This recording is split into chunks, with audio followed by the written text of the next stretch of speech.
Kochi NCC ക്യാമ്പിലെ ഭക്ഷ്യവിഷബാധയിൽ പോലീസും ആരോഗ്യ വിഭാഗവും അന്വേഷണം ആരംഭിച്ചു. കാക്കനാട് KM കോളേജിലെ NCC ക്യാമ്പിലുണ്ടായ ഭക്ഷ്യവിഷബാധയെ തുടർന്ന് 75ഓളം കുട്ടികളെ ആശുപത്രിയിൽ പ്രവേശിപ്പിച്ചിരുന്നു. വിവരം അന്വേഷിക്കാനെത്തിയ കുട്ടികളുടെ രക്ഷിതാക്കളെ ക്യാമ്പിന് പുറത്ത് തടഞ്ഞത് സംഘർഷത്തിനിടയാക്കിയിരുന്നു. രാത്രി 8 മണിയോടെയാണ് കാക്കനാട് KM കോളേജിലെ NCC 21 ബറ്റാലിയൻ ക്യാമ്പിൽ ഭക്ഷ്യവിഷബാധ എന്ന സംശയത്തെ തുടർന്ന് കുട്ടികളെ കളമശ്ശേരി മെഡിക്കൽ കോളേജിലും സ്വകാര്യ ആശുപത്രികളിലുമായി പ്രവേശിപ്പിച്ചത്. 75ഓളം പേരെയാണ് തലകറക്കവും ഛർദിയും വയറുവേദനയും അനുഭവപ്പെട്ടതിനെ തുടർന്ന് ആശുപത്രികളിൽ എത്തിച്ചത്.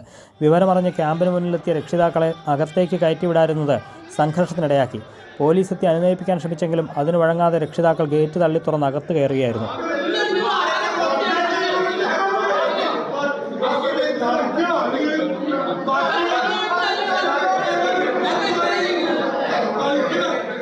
ഇതിനിടെ ക്യാമ്പ് പിരിച്ചുവിട്ടതായി അസിസ്റ്റന്റ് കമ്മീഷണർ അറിയിച്ചതോടെ രക്ഷിതാക്കൾ കുട്ടികളുമായി മടങ്ങി. അതേസമയം ക്യാമ്പിലുള്ള NCC ഉദ്യോഗസ്ഥർ തങ്ങളോട് മോശമായി പെരുമാറിയെന്ന് കുട്ടികൾ ആരോപിച്ചതോടെ രക്ഷിതാക്കൾ പ്രകോപിതരായി വീണ്ടും കോളേജിലേക്ക് സംഘടിച്ചെത്തിയതും സംഘർഷം തുടരാനിടയാക്കി.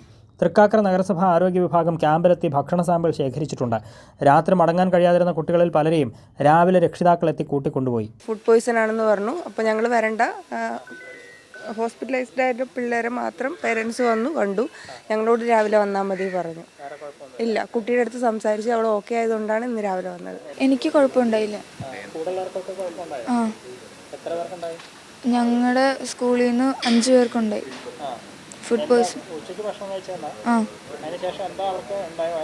തലകറക്കം ഉണ്ടായിരുന്നു, ഛർദിലും ഉണ്ടായിരുന്നു. ആശുപത്രിയിൽ കഴിയുന്ന കുട്ടികളുടെ ആരോഗ്യനില തൃപ്തികരമാണ്. അതേസമയം സംഭവത്തെക്കുറിച്ച് തൃക്കാക്കര പോലീസ് പ്രാഥമിക അന്വേഷണം തുടങ്ങിയിട്ടുണ്ട്. കൈരളി ന്യൂസ്, കൊച്ചി.